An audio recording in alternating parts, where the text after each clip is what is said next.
முத்துக்குமரனுக்காக பேசாதன்னு சொல்றது ரொம்ப அசிங்கமா இல்ல உனக்கு? நீ நீ உனக்கு யாரு என் சொன்னா? மேல யார் சொன்னா முத்துக்குமர பத்தி பேசக்கூடாது? யார் சொன்னது? நீயே அந்த ஆடியோ ரிலீஸ் யார் பண்ணு. நான் சொன்னேனா? நீயே அந்த ஆடியோ ரிலீஸ் பண்ணு. யார் நீ நீயே பண்ணு. ரிலீஸ் பண்ணு. நான் பண்ண நீ ஒரு தேவையில்ல. மெயில் பேசு, நீயே நானும் பண்ணு. ஒரு மெயில் தான் பேசுவேன். பண்ணு. நீயே நான் பண்ணு. ஏன் பண்ணணும்? நீ தான் நீயே மெசேஜ் பண்ணு. அனுப்பிச்ச. நீயே என்ன பண்ணு. நீ தான் கால் நீ பண்ண நீ நீ இன்னைக்கு. நீ இங்க பாரு. நீ தான் மெசேஜ் அனுப்பிச்ச. என் வைஃப்க்கு எதுக்கு மெசேஜ் அனுப்பிச்ச? நான் கேட்ட ஒரு கேள்விக்கு நல்ல கரெக்ட்டா பதில் ஸ்கூல் சொல்லு. பையன் மாதிரி உன் வைஃப் ஆக முன்னாடி அவங்க என் ஃப்ரெண்ட். ஓகேவா? உன் ஃப்ரெண்டா அவங்க நீ இருந்துட்டு கொண்டு வர போட்டும். தேவையில்ல. என் ஓகேவா? வைஃப்னு தெரிஞ்சதுக்கு அப்புறம் நீ என் வைஃப் கிட்ட நான் தானே என்ன இருக்கணுமா? சர்காஸ்டிக்கா பேசுவேன். என் வைஃப் எதுக்கு? காரி மோஞ்சது உனக்கு தேவையா? யாருக்கு? அது உனக்கு யாரு? தேவையா? உன் வைஃப் ஏன் என்ன காரி உன் ஃப்ரெண்ட் தான் முடிச்சாங்களா? உனக்கு காரி உன் துப்புனது. வைஃப் உனக்கு தான் இது காரி தேவையா? முடிச்சாங்க.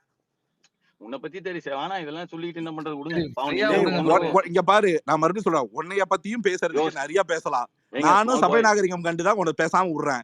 நீ பெரிய பருப்பா இருந்தா நான் என் ஆபீஸ் அட்ரஸ் இருக்குல்ல, நேரா வா. நான் ஏன் வரணும்? நீங்க சார், வாங்க. சார். வா, நான் நீ கழுவி நேரா வா. கொடுத்துறேன். நீ தான் சார், பயங்கரமான சரி, ஆளு. சரி. வாயா, ஒரு நீ நேரா நிமிஷம். வா.